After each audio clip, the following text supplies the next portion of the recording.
नमस्कार।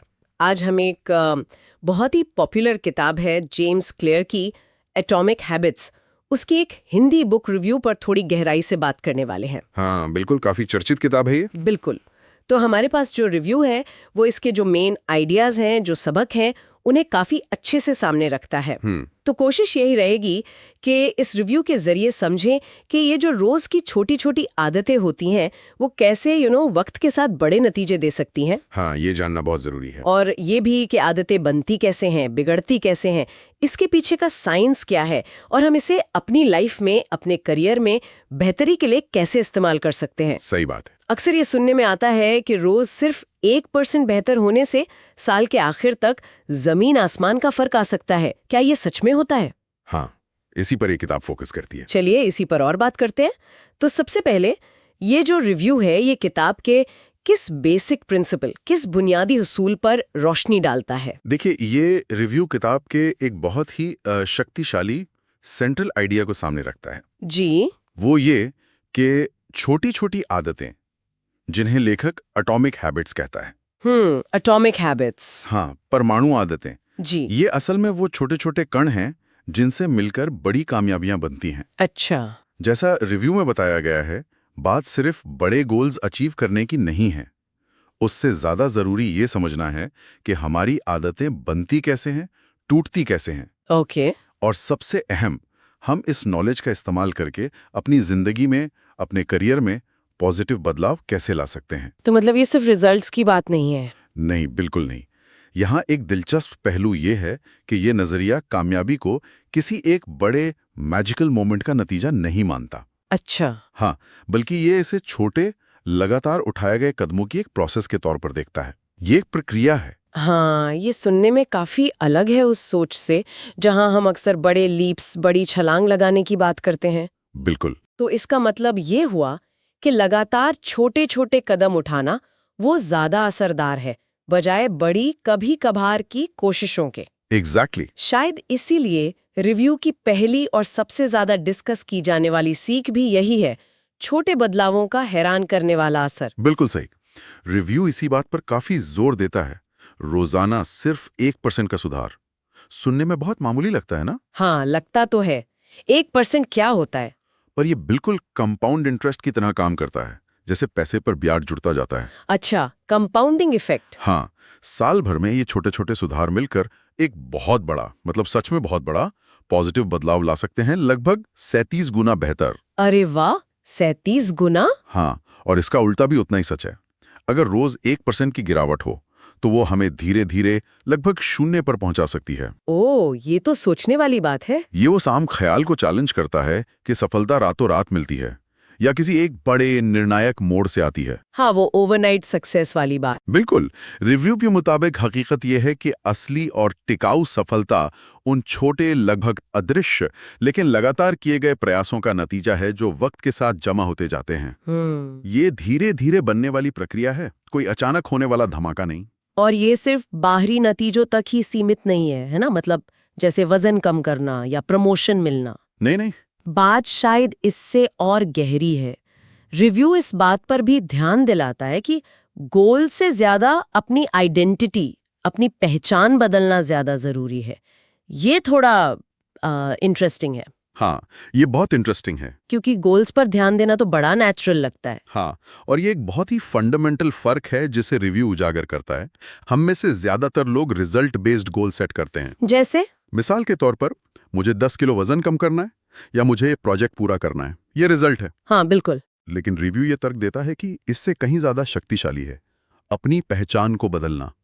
Identity based habits. Identity based habits मतलब सिर्फ ये लक्ष्य रखने के बजाय कि मैं एक किताब लिखना चाहता हूं, ये पहचान अपनाना कि मैं एक लेखक हूं, ये ज्यादा कारगर है। अच्छा। मैं एक लेखक हूं। हाँ। जब आप अपनी पहचान बदल लेते हैं, यानी आप खुद को उस तरह के इंसान के तौर पर देखने लगते हैं जो नियमित रूप से लिखता है, तो आपके एक्शन, आपकी आदतें अपने आप उस पहचान से जुड़ने लगती हैं। ओके। आप लिखते हैं क्योंकि आप एक लेखक हैं, न कि इसलिए कि आपको किताब खत्म करनी है। समझ रहे हैं? हाँ हाँ, ये एक इंटरनल मोटिवेशन की तरह हुआ। फिर बिल्कुल। ये अंदर से आने वाली प्रेरणा पैदा करता है जो बाहरी लक्ष्यों के मुकाबले कहीं ज्यादा टिकाऊ होती है।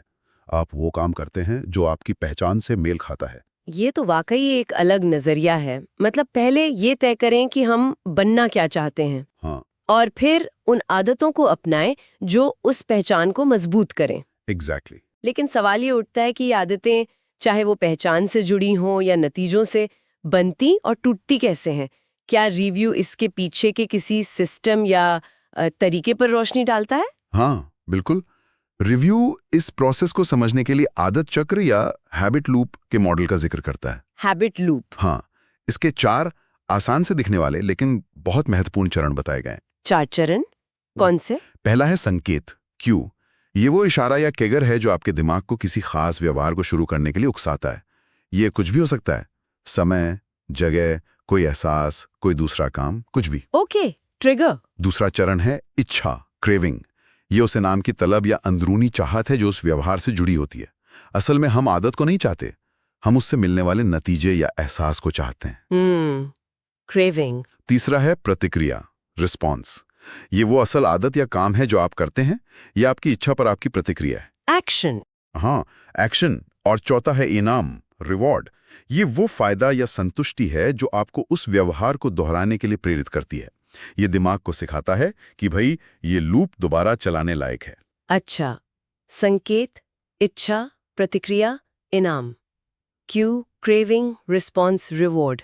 बिल्कुल। अगर इसे बड़े परिप्रेक्ष्य में देखें तो इस पूरे चक्र को समझकर ही हम अपनी आदतों को असरदार तरीके से बदल सकते हैं। कैसे? देखिए, अच्छी आदत डालनी है तो इन चारों कदमों को मजबूत करना होगा, और बुरी आदत छोड़नी है तो इनमें से किसी भी कड़ी को कमजोर करना होगा। It's that simple, at least theory में। अच्छा, तो ये 4 कड़ियां हैं। ये एक साफ और समझने लायक ढांचा, एक फ्रेमवर्क लगता है। हाँ, बिल्कुल। तो क्या इस चक्र को ध्यान में रखते हुए रिव्यू में आदतें बदलने के लिए कुछ ठोस प्रैक्टिकल नियम भी बताए गए हैं? ऐसे नियम जिनका हम असल जिंदगी में इस्तेमाल कर सकें? हाँ, बिल्कुल बताए गए हैं। रिव्यू व्यवहार बदलने के 4 मुख्य नियमों यानी 4 लॉज ऑफ बिहेवियर चेंज को सामने रखता है। 4 लॉज। हाँ, और ये नियम सीधे आदत चक्र के चारों चरणों से जुड़े हुए हैं। अच्छी आदत बनाने के लिए नियम है। ओके। पहला, इसे स्पष्ट बनाओ, मेक इट ऑब्वियस। मतलब आदत शुरू करने के संकेत को बिल्कुल साफ और सामने रखें, उसे अनदेखा करना मुश्किल हो। ठीक है। दूसरा, इसे आकर्षक बनाओ, मेक इट अट्रैक्टिव। यानी उस आदत से जुड़ी इच्छा को बढ़ाएं, आदत को मजेदार या लुभावना बनाएं ताकि उसे करने का मन करे। तीसरा, इसे आसान बनाओ, मेक इट ईजी। मतलब प्रतिक्रिया या असल काम करने में आने वाली रुकावटों को कम से कम करें।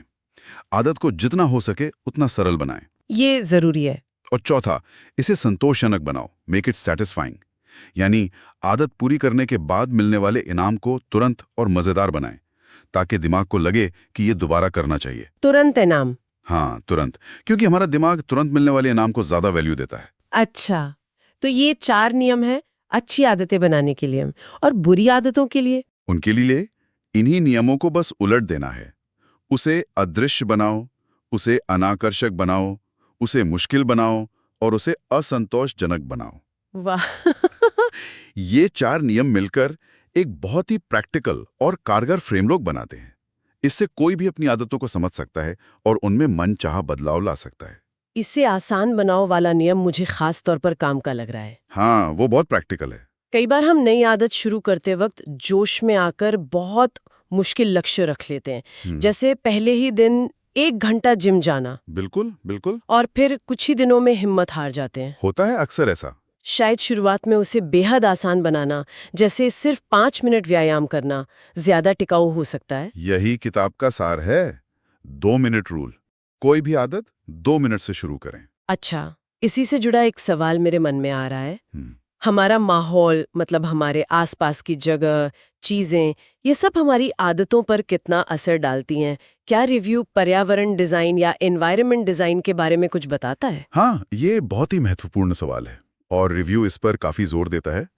पर्यावरण डिजाइन का मतलब है अपने आसपास के माहौल को जानबूझकर, इंटेंशनली इस तरह से बनाना कि अच्छी आदतें अपनाना आसान और स्वाभाविक हो जाए। ओके। और बुरी आदतों से बचना भी आसान हो जाए। रिव्यू ये बताता है कि हम अक्सर अपनी विल पावर, अपनी इच्छा शक्ति को जरूरत से ज्यादा महत्व देते हैं। हाँ, सोचते हैं कि बस ठान लिया तो हो जाएगा। जबकि हमारा माहौल हमारे व्यवहार पर बहुत गहरा असर डालता है। विल पावर तो आती जाती रहती है, कभी स्ट्रांग होती है, कभी वीक। सही बात है। लेकिन अगर माहौल सही हो तो अच्छी आदतें अपने आप होने लगती हैं, बिना ज्यादा एफर्ट के। कोई उदाहरण है इसका? हाँ, रिव्यू में एक आसान सा उदाहरण दिया गया है। अगर आप रोज सुबह उठकर पानी पीने की आदत डालना चाहते हैं तो रात को ही अपने बिस्तर के पास पानी की बोतल भरकर रख लें। हाँ। ये क्या हुआ? आपने संकेत को स्पष्ट बनाया, पहला नियम, और प्रतिक्रिया को आसान बनाया, तीसरा नियम। हाँ, सही है। पानी सामने है, पीना आसान है। बिल्कुल। इसी तरह अगर टीवी कम देखना चाहते हैं तो रिमोट को किसी दराज में छुपाकर रख दें या टीवी का प्लग निकाल दें। हाँ हाँ हाँ, ये मुश्किल बना दिया। हाँ, ये प्रतिक्रिया को मुश्किल बनाने का तरीका है। तो संक्षेप में, अपने माहौल को अपनी आदतों के लक्ष्यों के हिसाब से ढालना, वो सिर्फ विल पावर के भरोसे रहने से कई ज्यादा प्रभावी स्ट्रैटेजी है। ये अपने फ्यूचर सेल्फ के लिए, अपने भविष्य के मैं के लिए चीजों को आसान बनाना है। ये तो कमाल की बात है। मतलब हम सिर्फ अपनी अंदरूनी इच्छा शक्ति पर डिपेंडेंट रहने के बजाय अपने बाहरी माहौल को बदल कर भी अपनी आदतों को काफी हद तक कंट्रोल कर सकते हैं। बिल्कुल, माहौल का असर बहुत ज्यादा होता है। ये सब सुनने के बाद ऐसा लग रहा है कि आदतें बदलना उतना मिस्टीरियस नहीं है जितना हम सोचते हैं। हाँ, इसके पीछे लॉजिक है, साइंस है। बिल्कुल, इसके पीछे एक विज्ञान है और कुछ प्रैक्टिकल तरीके हैं। तो कुल मिलाकर इस रिव्यू का निचोड़ या मुख्य संदेश क्या है? सार क्या निकलता है इस पूरी बातचीत का? मुख्य संदेश, जैसा कि इस रिव्यू से उभर कर आता है, वो ये है कि जिंदगी में बड़े और मायने रखने वाले बदलाव लाने के लिए हमेशा बड़े नाटकीय कदमों या किसी क्रांतिकारी फैसले की जरूरत नहीं होती। ओके। असल और टिकाऊ सफलता अक्सर उन छोटे, रोजमर्रा के, लगभग अगोचर लगने वाले सुधारों से आती हैं जिन्हें हम लगातार करते रहते हैं। वही 1% वाला आइडिया। हाँ, वही 1% बेहतर होने वाला विचार जिसकी हमने शुरुआत में बात की थी। यहाँ सबसे जरूरी शब्द है निरंतरता, कंसिस्टेंसी। कंसिस्टेंसी। हाँ। रिव्यू यही बताती है कि छोटे छोटे पॉजिटिव काम जब रोज या नियमित रूप से किए जाते हैं तो वक्त के साथ उनका असर जुड़ता जाता है, कंपाउंड होता है, और वो हमें हैरतअंगेज नतीजों तक पहुंचा सकते हैं। तो धैर्य रखना जरूरी है। बहुत जरूरी। ये हमें धैर्य रखने और प्रोसेस पर ध्यान देने के लिए प्रेरित करता है, ना कि सिर्फ फौरन मिलने वाले नतीजों के पीछे भागने के लिए। ये एक मैराथन है, स्प्रिंट नहीं। सही कहा। तो एटॉमिक हैबिट्स की ये समीक्षा हमें एक तरह से याद दिलाती है कि अगर बड़े पहाड़ चढ़ने हैं तो शुरुआत छोटे कदमों से करनी होगी। बिल्कुल। रास्ते में लगातार चलते रहना होगा और मंजिल पर नजर रखने के साथ साथ इस पर भी ध्यान देना होगा कि हम इस सफर में किस तरह के इंसान बन रहे हैं, यानी अपनी पहचान को गढ़ना होगा। एकदम सही। छोटे कदम, लगातार प्रयास और पहचान पर फोकस, यही है मंत्र। बिल्कुल सही कहा। और ये सिद्धांत सिर्फ सेहत सुधारने या पर्सनल लाइफ बेहतर बनाने तक ही सीमित नहीं है। अच्छा। हाँ, इन्हें करियर में आगे बढ़ने, कोई नया हुनर सीखने, क्रिएटिव काम करने या किसी भी ऐसे क्षेत्र में लागू किया जा सकता है जहां धीरे धीरे प्रोग्रेस होती है। हर जगह। हाँ, रिव्यू का निचोड़ ये भी है कि ये सिर्फ पल भर के लक्ष्यों यानी गोल्स को हासिल करने के बारे में नहीं है, बल्कि बेहतर सिस्टम बनाने के बारे में। सिस्टम्स। हाँ, ऐसे सिस्टम या प्रक्रियाएं जो अपने आप मन चाहे नतीजे पैदा करें। जब आपके सिस्टम सही होते हैं, आदतें सही होती हैं, तो लक्ष्य अक्सर खुद ब खुद हासिल होने लगते हैं। मतलब प्रोसेस पे भरोसा करना। बिल्कुल, ये प्रक्रिया पर भरोसा सिखाता है। सिस्टम पर काम करो, रिजल्ट्स अपने आप आएंगे। ये पूरी चर्चा वाकई बहुत दिलचस्प रही और ये मन में एक सवाल भी छोड़ जाती है। क्या सवाल? कि अगर हमारी छोटी छोटी दैनिक आदतें ही धीरे धीरे हमारी पहचान को आकार देती हैं, जैसा कि रिव्यू बताता है, तो क्या इसका मतलब ये है कि हम हर रोज किए गए इन छोटे छोटे चुनावों के जरिए असल में ये कंट्रोल कर सकते हैं कि हम भविष्य में कौन बनेंगे? ये गहरा सवाल है। हमारी आज की पहचान कितनी पक्की है और कितनी बदली जा सकती है, ये सोचना वाकई काफी गहरा और शायद इस पर आगे भी विचार किया जा सकता है। बिल्कुल, सोचने लायक बात है। हमारी आदतें ही तय करती हैं कि हम कौन हैं और हम कौन बनेंगे।